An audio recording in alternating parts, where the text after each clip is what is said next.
The broadcast is now starting. All attendees are in listen-only mode. Welcome, everyone. This is another one of the classic Juran webinars with Juran CEO, Dr. Joe DeFeo, and I'm David Juran, happily known as a Juran Fellow. Our focus today is on something that will never come out of focus if we really are serious about organizational effectiveness, and that's operational excellence. And Joe has been working on this theme prior to that, Dr. Juran, for many years, but now it's really come to the forefront as one of the most competitive aspects of any business, medium, large, or small. So if you have questions, please put them in the question box, and I'll be watching for them, and so will Joe, and when we can address them without losing the flow, we will do so. And at the end, if we've missed a question or two, Joe will try to summarize on those. And then after this recording will be available via the Juran webpage on YouTube. So with that, I'm excited to hear what you have to offer, Joe. Welcome. Good day, everyone. I know some of you are from afar, so I have to be careful by saying good night or good morning. So we'll try good evening and good day. Thanks for joining us again. Today's topic is actually an extension of one we did in 2015, where we talked about what is operational excellence. And most recently, our antennas went up because people want to know about, a little bit more about operational excellence in the sense of what it means, what it is, how to roll it out. And so this one is called Design for Operational Excellence. And its intent is to try to answer some questions. It's in most businesses are challenged with lower costs and want to do more with less. And you can surely lower your costs and do more with less without operational excellence programs. But if you don't know what to do, there are ways to do that in a positive way, as we're going to talk about. Another one is, were there times when you and your organization thought you were on the right track and other times you were not, because you didn't have the right approach, the right method, the right philosophy, or whatever? Or are you thinking about implementing an operational excellence system or moving towards one from where you are? So what we're trying to do here today is present the means to design an operational excellence program, hopefully without overwhelming your organization. And we'll take a look at some of the pillars of success and some of the lessons learned. I have entered my 30th year of working and leading Juran Institute, and I have been following trends and researching and trying to do whatever I can to stay abreast of my own experience base. And when I began back in early 1980s, we had a number of American companies who had really turned themselves around from where they were in the 70s and into the 80s.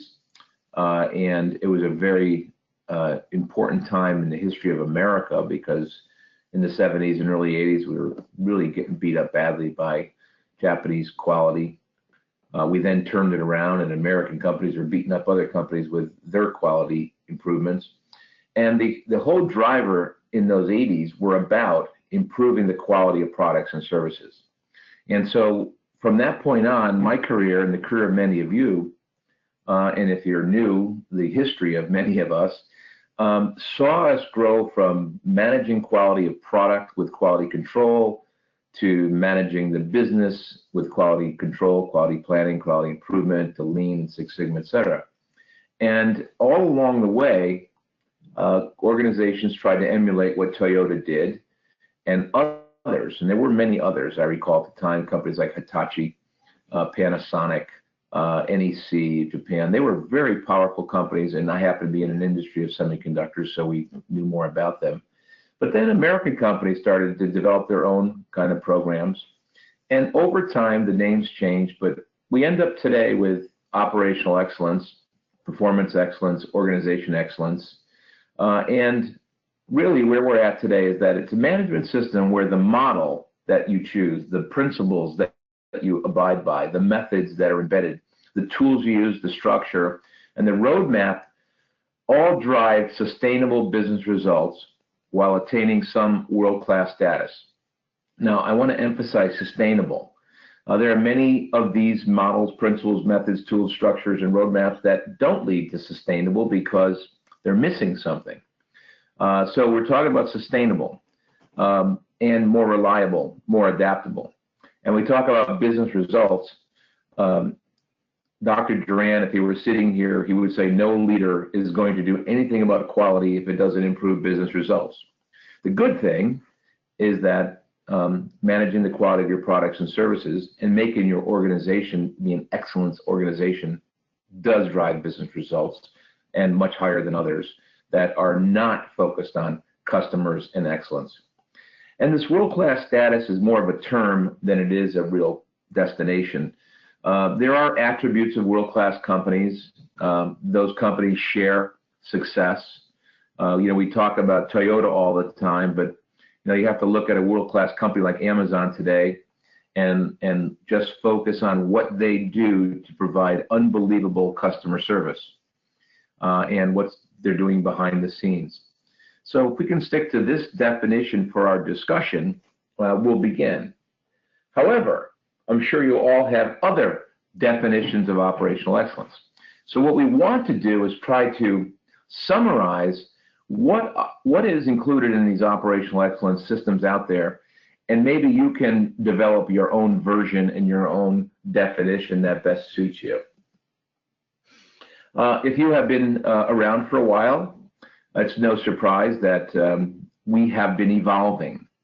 I mentioned my early days when quality management, particularly quality improvement, came into play in the middle 80s when I learned about Juran and Deming and Crosby and others, and then in the late 80s when I joined Juran Institute and really started working with companies around the world.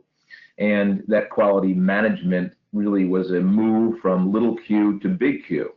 And Juran laid out a system to achieving transformative change through quality management. As that worked its way through organizations, and particularly a Motorola-like or many production sites in the country, you started to see actually just-in-time manufacturing, Kanban, which really led to a redefinition of that into lean back in the mid-90s. Six Sigma, which had its origin in 1988 in Motorola, started to become more and more extensive.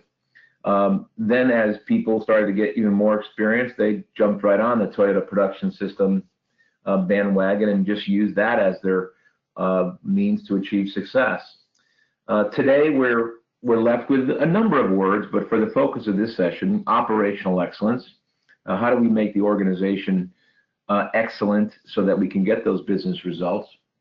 But I also want to make a note that operational excellence versus organization excellence could mean different things, and mainly about scope. For instance, I could be a business with 5 business units, and those business units each represent different manufacturing sites. 1 or 2 of them could be operationally excellent, but the organization may not. So operational excellence can be narrower than the total organization. So if you are looking top-down, end-to-end, then you might want to call it organizational excellence or performance excellence.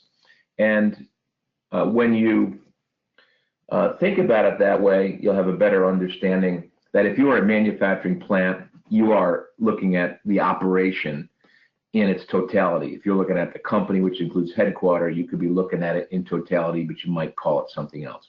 And of course, we are evolving. The whole point of this is that we learn, we evolve, we adapt. Customer needs change, society's needs change, and we adapt. And so there will always be something new out there that's going to help us move forward. Now, what's the destination of OpEx, or operational excellence programs? Well, it must be business results. And you can't talk about business results unless you talk about the financial results.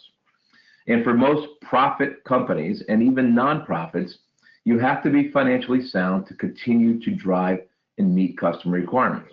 And at the same time, you're not going to get to be financially sound unless you actually do understand the customer requirements. So they go hand in hand, but you can't lose sight that financials are all about return on investment, return on sales, growth, increasing sales, decreasing costs, managing assets. Those are the ultimate outcome of performance. We don't want to discount that the culture benefits and the culture changes and the culture gets more performing, meaning they perform better, they become much more productive.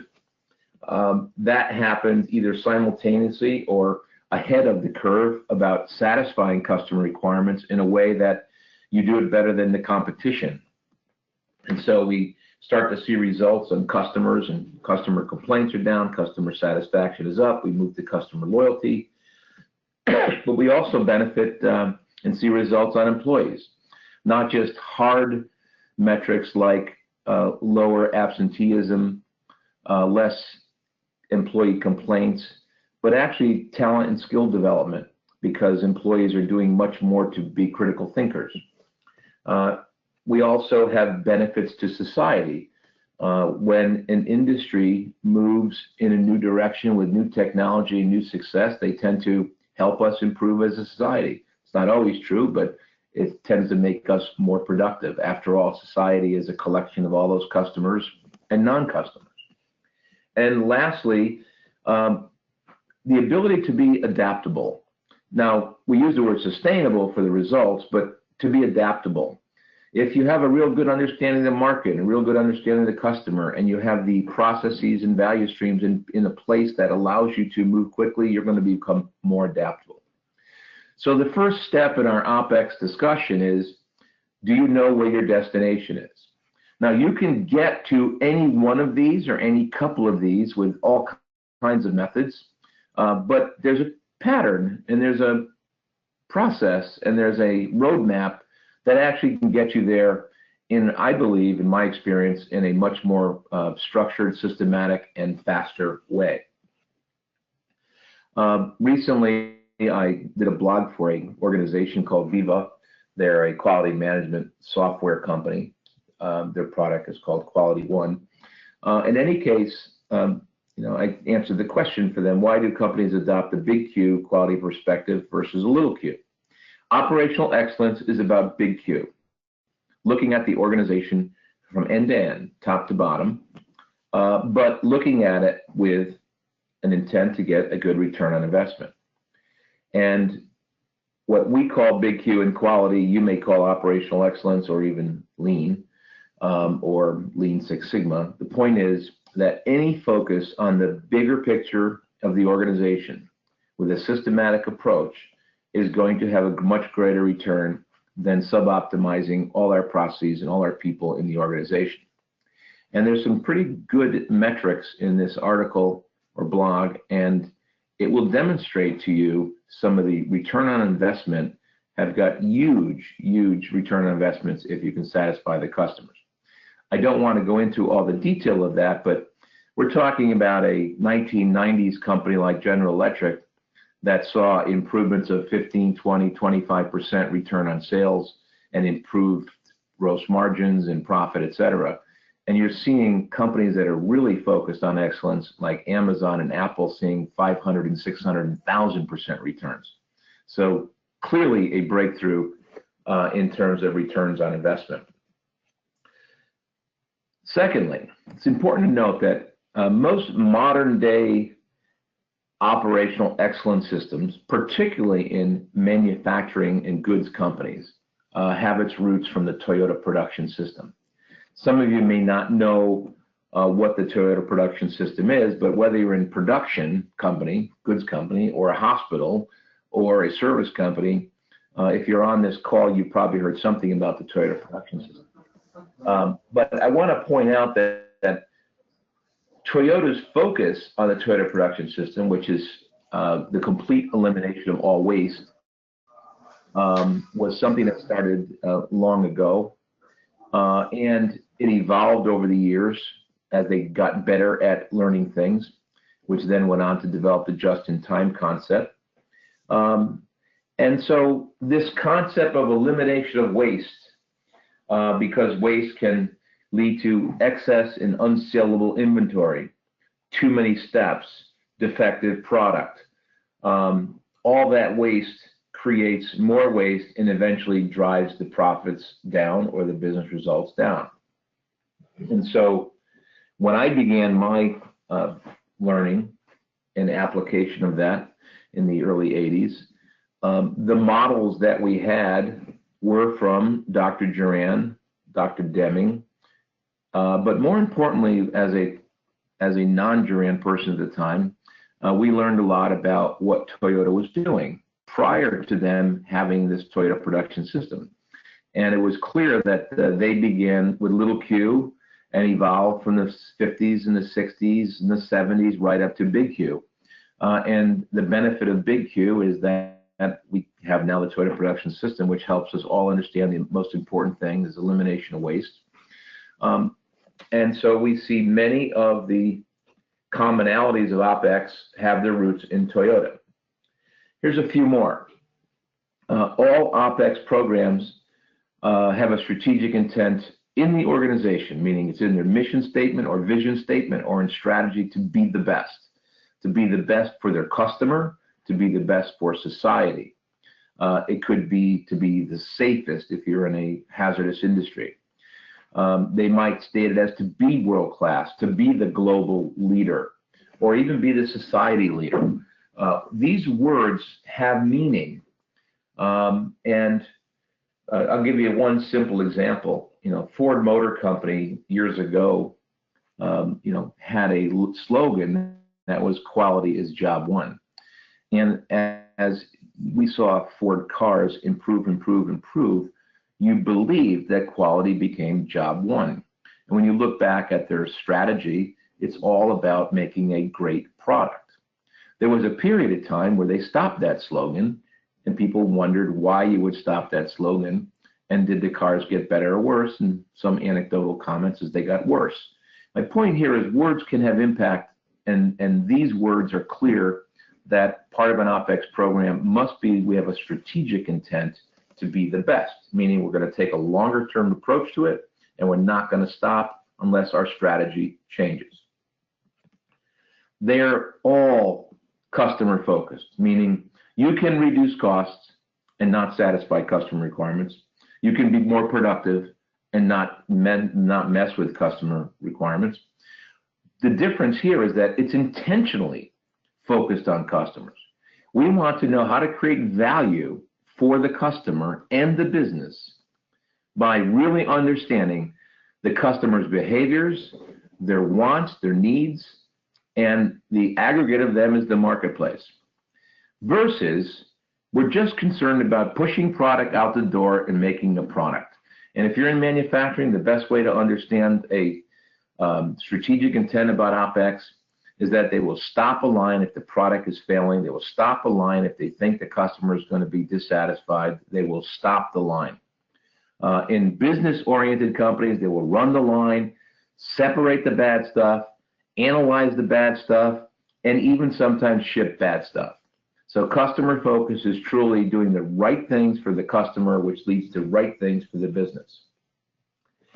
They all talk about big Q versus little Q, meaning it's not just products in production, or if you're a service company, just the service delivery. It's all processes and all people.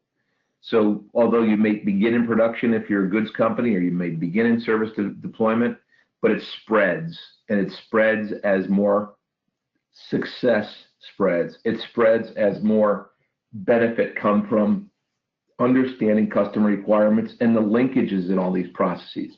And it spreads from people, from top down to bottom up, to left to right, and right to left.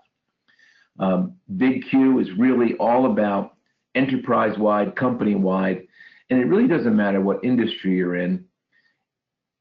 You can't have high-quality products meeting customer requirements and able to become the best in the world if you don't truly have great suppliers, great supply chain, great R&D, great design, because a lot of the failures that are delivered to the customer come from those areas. And if you think that the services or processes that support production, like financial ones like invoicing, billings, won't impact the customer. Just talk to people in healthcare and hospitals. Customers complain all the time about how bad the invoices are, and even our government won't pay a hospital sometimes for coding errors in the invoices. So although it's not the product, the customers still have something to say. So big Q and little q is looking at all those things that impact the customer. It's also important to note that for every book written by Toyota or Juran or Deming or anyone else, and there's one I'm going to quote here on design for operational excellence, organizations define their own playbook based on what's best practice out there in the marketplace and the needs of my business and my customers. So you don't find a simple playbook, although there's hundreds and hundreds of books that will show you playbooks. Matter of fact, there's hundreds of books that will give you the Toyota production system in as many different ways as you could possibly cut it.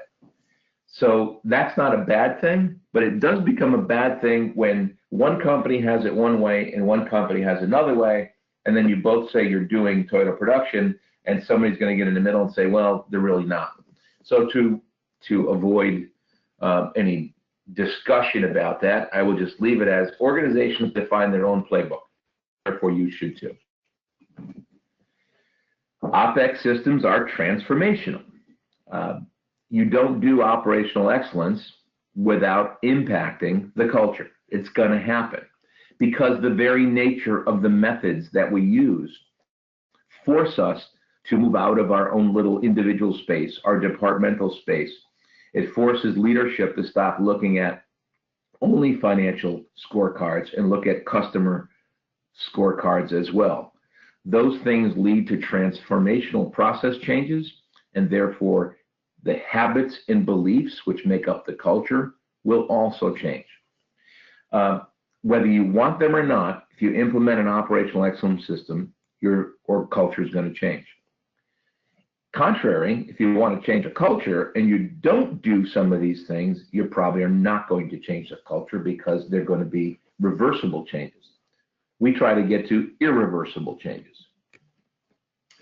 Also, most organizations start off as some grassroots efforts, either coming from bottom up or top down, but typically they begin in some division, some manufacturing site, some department, and they start to grow. And as the organization learns more, it grows more.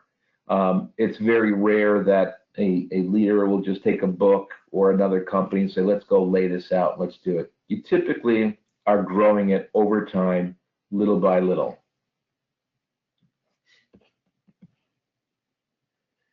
All OpEx programs have to build effective and efficient infrastructures, meaning we've been living organizationally with manager-supervisor structure forever, and we have this hierarchy. That hierarchy creates a lot of sub-optimization, but that hierarchy is a structure. If you're going to implement change like OpEx does, then you must build an infrastructure to be able to work with that structure. So building an effective, meaning the outcome is what it's supposed to be, and efficient, that it's cost effective, then for sure we have done the right thing.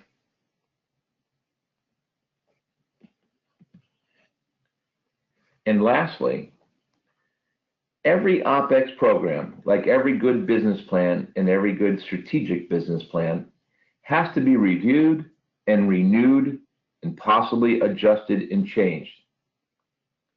So when you get to quarterly or the end of the year and the marketplace might be moving faster than you, it's time to adjust. If you get to the end of the year and find that some things are working and some things aren't, you fix the things that aren't.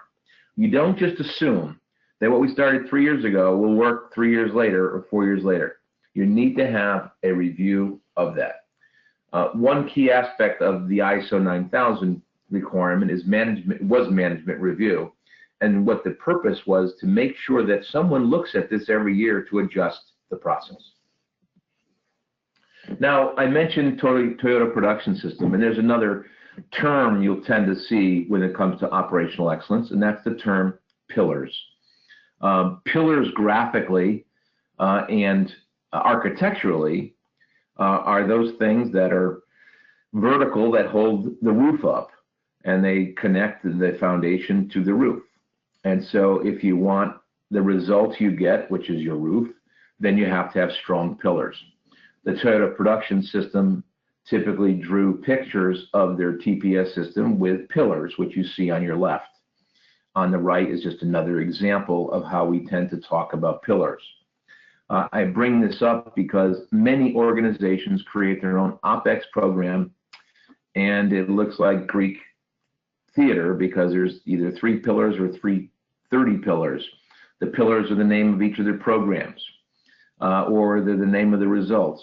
This is part of the grassroots build your own system. If you're not that familiar with the Toyota Production System, you will see also those pillars. And I'll show you our version in a moment. Now, there's also excellence models out there. And these excellence models, whether they be in Europe in the European EFQM model or the Baldrige model, they are excellence models. What you have to keep in mind is that these government-based programs, these government-based models and frameworks came from the very companies that are practicing excellence. So if a Toyota does something that works, if an Amazon does something that works, then we talk about it, we build that into our body of knowledge, and it gets embedded into the framework. Now, prior to when I began my career, there was no printed framework. There was no Baldrige. Today, we have a number of generations of Baldrige that articulate many of the same things that Toyota did and all the great companies of the last 30 years, and not just Japanese companies. They all have a sense of organizational situation, strategy, and the deployment of that strategy.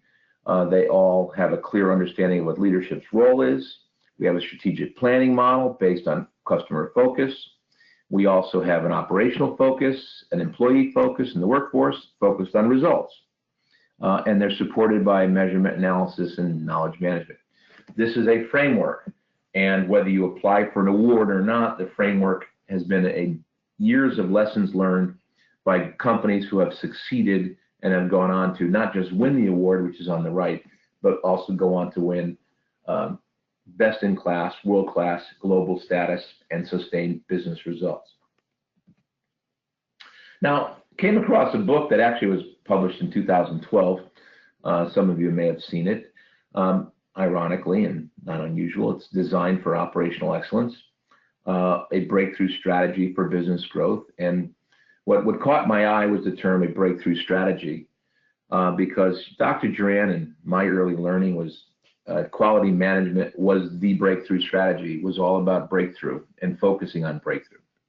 But Kevin Duggan here goes on to really define the essence of his breakthrough strategy. And you can see the 8 principles that he has researched and identified. And these resonate with many of the Toyota Production System people, and particularly the goods manufacturing people. And I say that because non-manufacturing, non-goods producers don't think about flow in the way product companies do. They don't think about value streams. But these 8 principles are important to note because, as I said, a lot of OpEx programs have their roots in Toyota. We'd like you to think broader than just production, but these 8 principles do apply to non-production. But what we found is that when you go into a service organizations, they like to tweak these words. They like to take tools instead of models and make them their own. Now these 8 principles are really embedded in the Toyota way, and you could see that Jeff Liker, who wrote the Toyota way, who wrote about Toyota, he really captured what it was that made Toyota good. Kevin Dugan here goes on a little bit further and pulls out, though, the same 8 things. Design lean value streams, meaning they're effective first and efficient. Make them flow.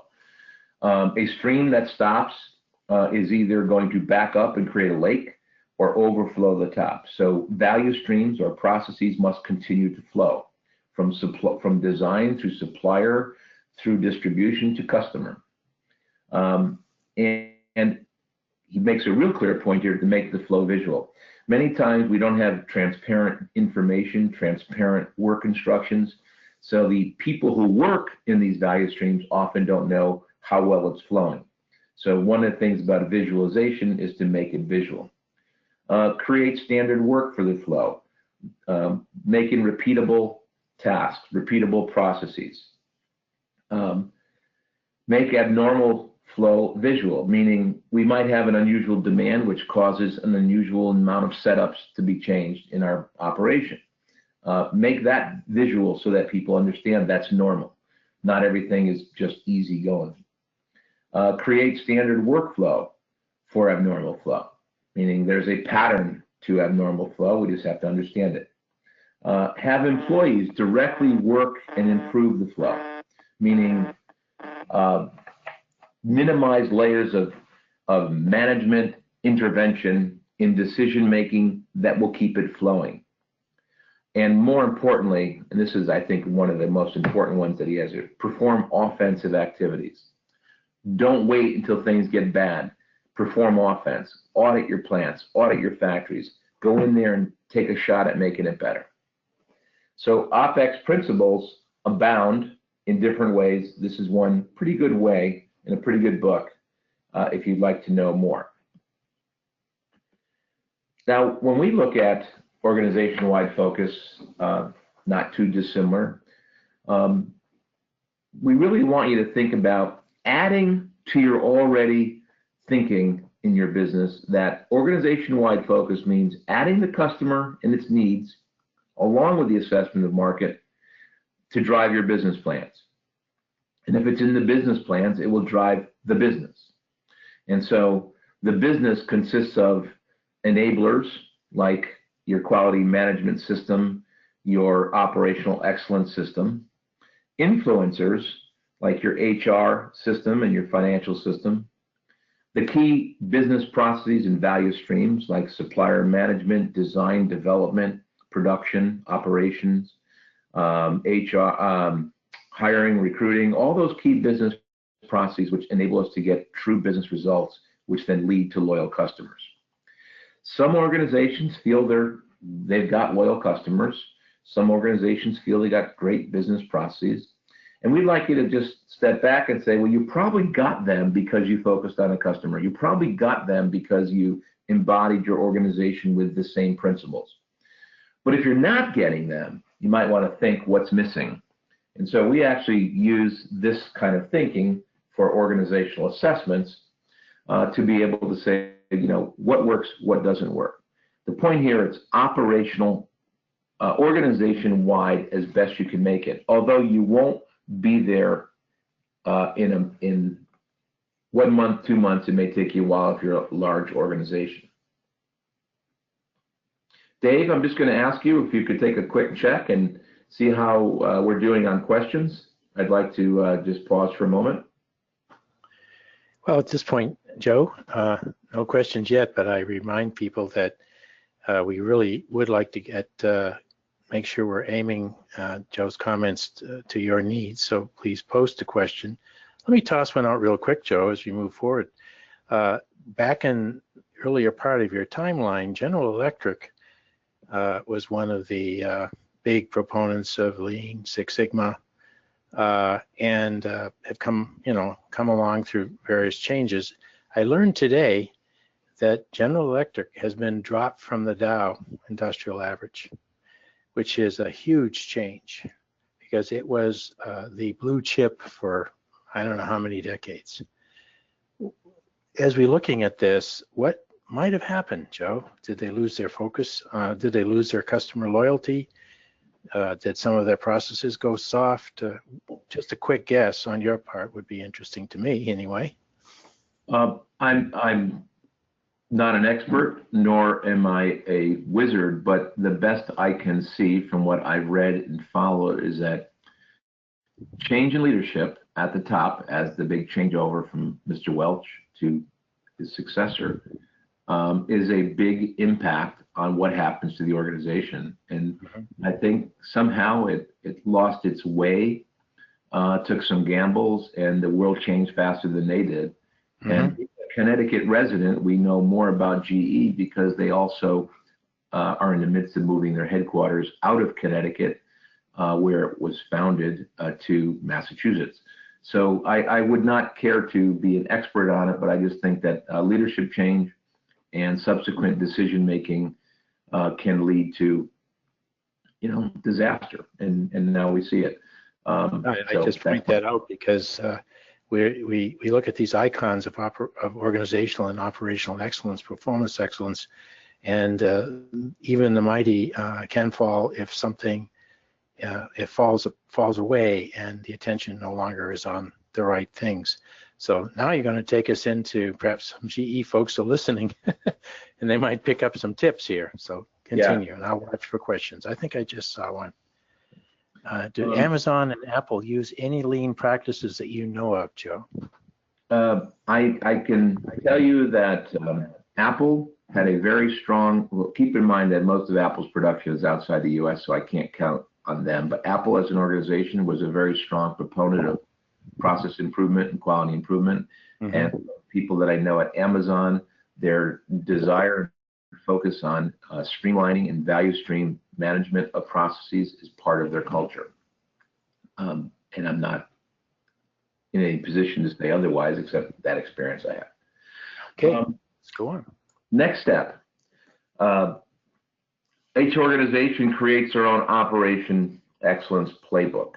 And this is the Juran management playbook for how we look at OpEx, but it's our version of the pillars, but I think it helps you understand all the different pieces of an OpEx program. So an organization creates strategies, and typically they're looking for business results and customer delight. That's our strategic intent. How do we get there?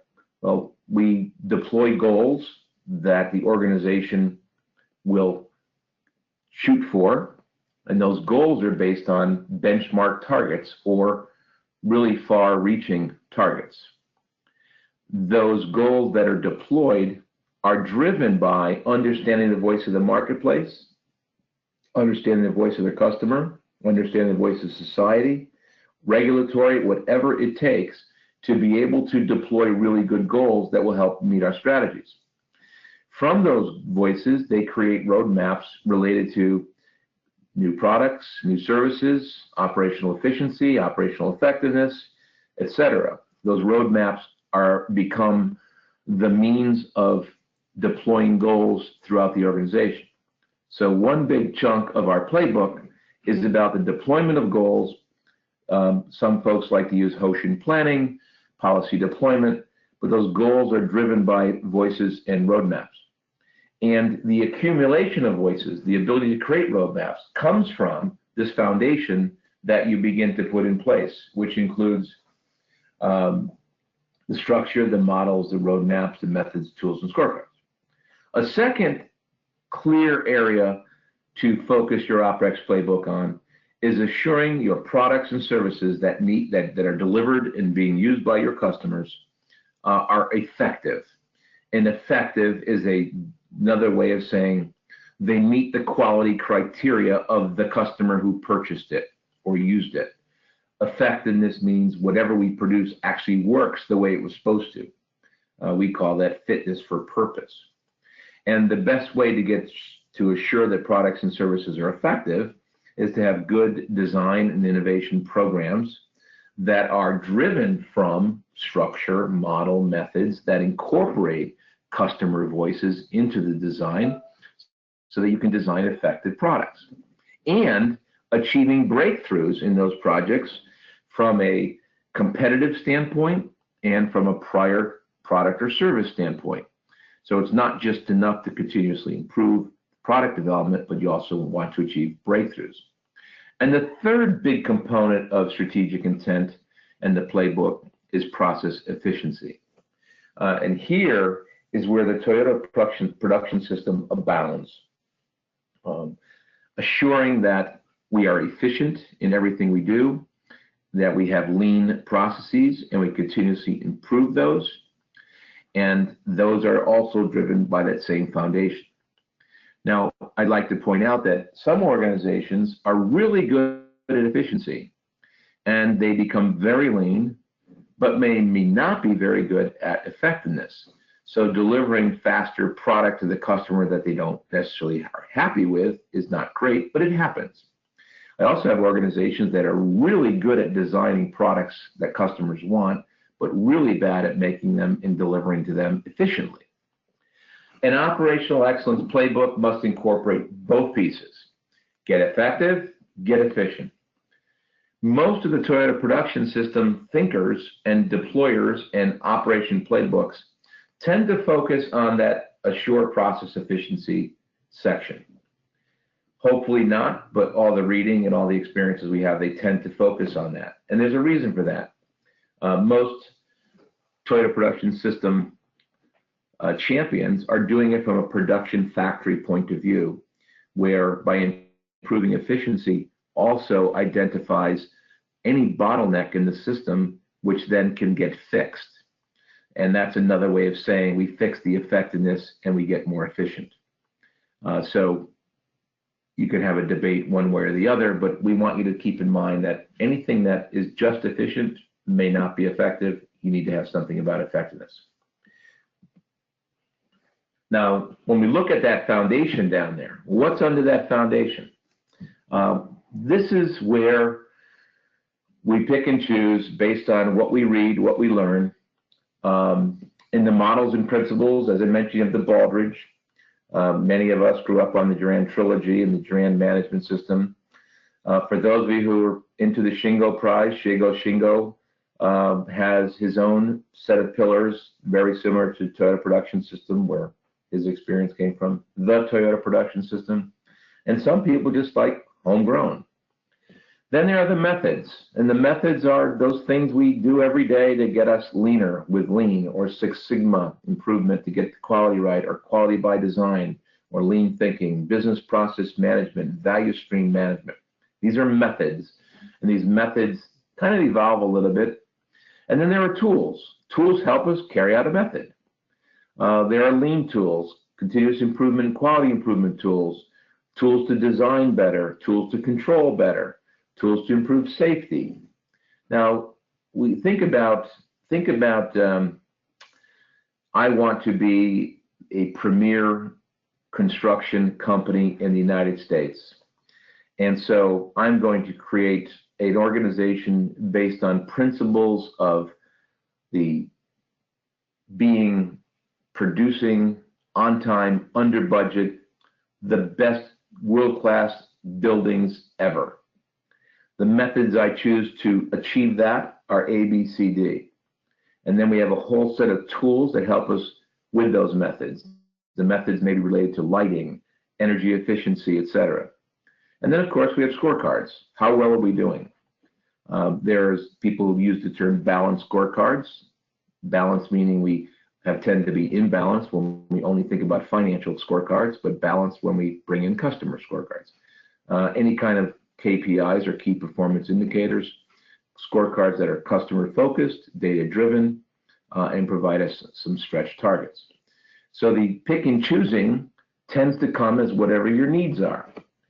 If you were to look at a company over a 10-year period, they might have used everything because they found that there's a little bit of everything that helps them.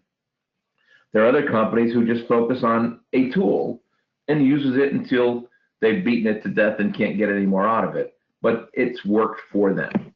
I always hear people say, well, a model like TQM, Total Quality Management, we don't use it anymore. And I beg to differ, because Total Quality Management had many of these elements in it. We just chose not to use the term total quality management. We've evolved that. OpEx infrastructure. Most organizations have to have some form of taking the strategic intent, comparing it to how we're doing today, and take action. So if we have our strategy, which is based on external factors and internal capability, and we assess our current state, either through a true assessment or from our scorecards, we'll take action. That action could result in looking at daily work and making that more standardized. It could look at establishing project by project improvement, like we do in Six Sigma. It could identify events that have to take place. The key is the left side drives the blue in my picture. That leadership takes action, sets up the responsibility, deploys it, and then we carry out all these methods and tools through events and projects and on a daily basis.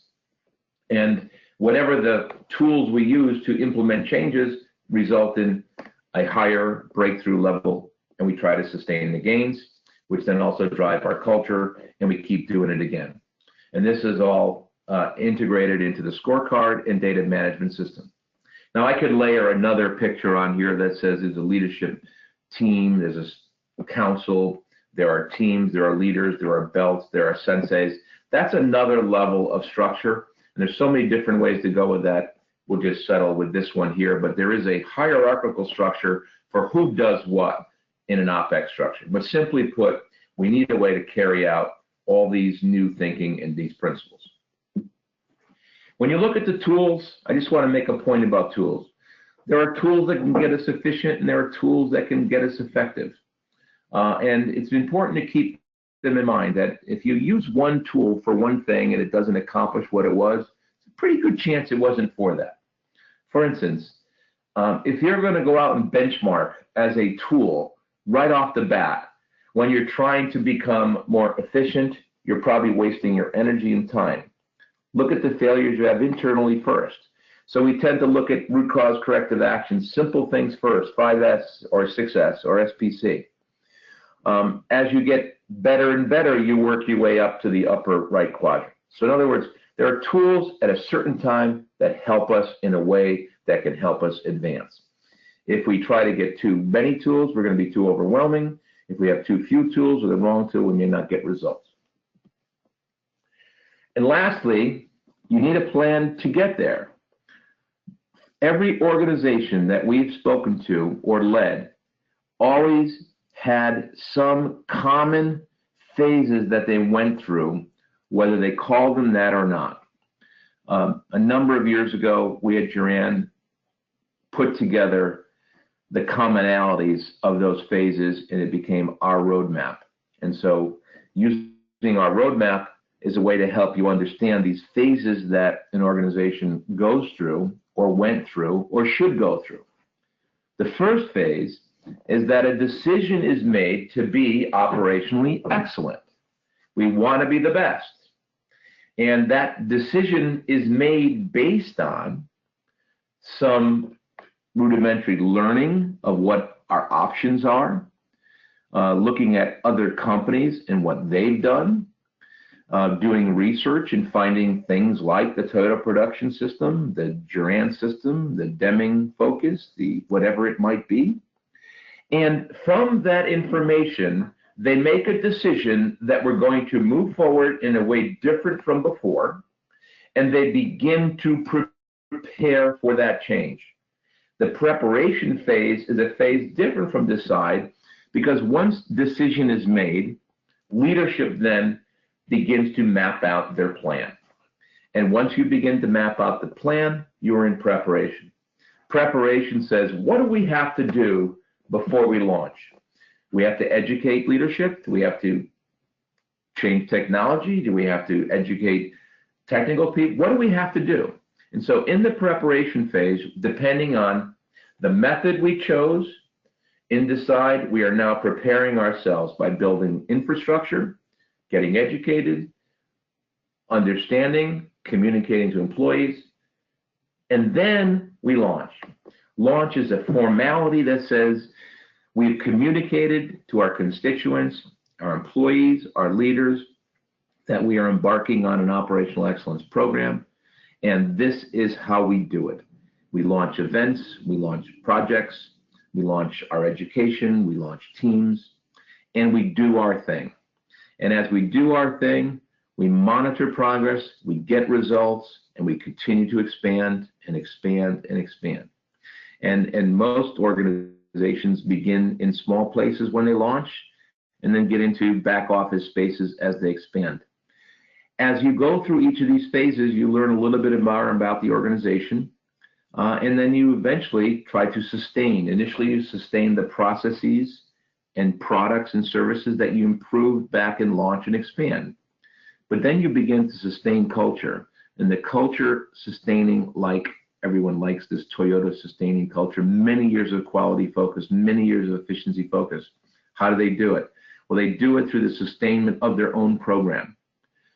Whether you like these terms or not, there's a pretty good chance you're going through phases, or you need to go through phases. And there are sub-steps to every phase, and there are lessons learned in every one of those phases. Regardless of what you use, try to help your organization understand that a decision by leadership should be made, preparation should take place before launch. And a bit of note about expansion and sustainment. If you were to put a timeline on this, you could be an organization of 500 employees and you could get into expansion in 1 year from now. But if you're 10,000 employees, you're not going to get through 10,000 employees in 1 year from now. So typically we see decide, prepare, and launch to be a few month activity, but expansion could take years depending on the size of the organization. And sustain isn't done at the end. Sustain happens project by project, process by process, value stream by value stream. And so there you have it, the roadmap to get there. I would like to summarize that you can contact us if you have any questions about this webinar or any of my comments. I do our best, I do my best, and we do our best to try to present to you a objective, pragmatic view. We're proud of that, and if you'd like more, please contact us. We do provide 100% in-house consulting, training, and technological certification that we have for our new online products. So please contact us. I'd love to hear from you. And with that, Dave, I know you have a question. I always do, Joe. This has been a tremendous review as well as a preview for me. I want to focus on best. You know, back in the day, it was Americans trying to be better than the Japanese. Today and going forward, best is defined now by comparing nations of businesses, and from all the way from China or all the way back to us. So have you sensed in the people you're consulting with, the executives in particular, this awareness that best at domestic level is possibly not enough if you're going to continue to sustain the business? What do you think? Can you repeat the second part of that? Your today's business leaders in the US, they decided best 30, 40 years ago, best within the country. Now, best is going to be compared by customers from sources all over the world. So is that going to change the challenge of sustaining operational excellence? Okay, interesting. I'm going to try to answer it this way. Working in new economy countries, and one in particular I spend time in is Croatia. And I get this question all the time: how good do we have to be? Yep. And I answer it this way: Croatian economy is X, Croatian culture is X. They're coming off of a war in the last couple of decades. So how good do I have to be? And I say it's really simple. You only have to be as good as the people have options. So if you have a global company that is working at a totally different level and delivering that, there's the standard. If you want to ship your product out of the country, it's got to be to the standard of that country. Yep. So the first part of your question is really, my first part to answer your question is, you must look at the quality requirement that your customer is expecting. If I travel from the US to Croatia in this example, I expect US level of service. And if I don't get it, I say it's not as high quality. Yep. If I come from Germany, I'll do the same thing. Now, the second part of that question is, if we get that and we work towards that and we get to a level of what is sustaining, we are only sustaining what is static based on our customer requirements. So if you have a closed loop, meaning we sustain, we monitor, and then we have to begin our process over because some country gained a foothold or some customer changed the requirements. So it's not a static plane, and this is why this concept of global quality, best in class, world class is really about adaptability, meaning monitoring and constantly adapting to market changes. And so on one hand, you have to be as good as you need to be. On the other hand, sustainment is not static. To sustain, you have to constantly monitor and go forward. So that's my best answer. That's a great one, Joe. And here in the day of the World Cup, people all over the world are watching soccer teams play, and hopefully one team will exceed and the other won't. I'm thinking now of what you just said about almost any sort of business that has to sell or compete beyond our borders. That's the World Cup game that never ends. And I think for particularly younger employees, this could be a wonderful challenge to be part of a company that's going for it and is going to achieve that best in class and then work hard to keep it. So thank you everyone for your attention, staying with us.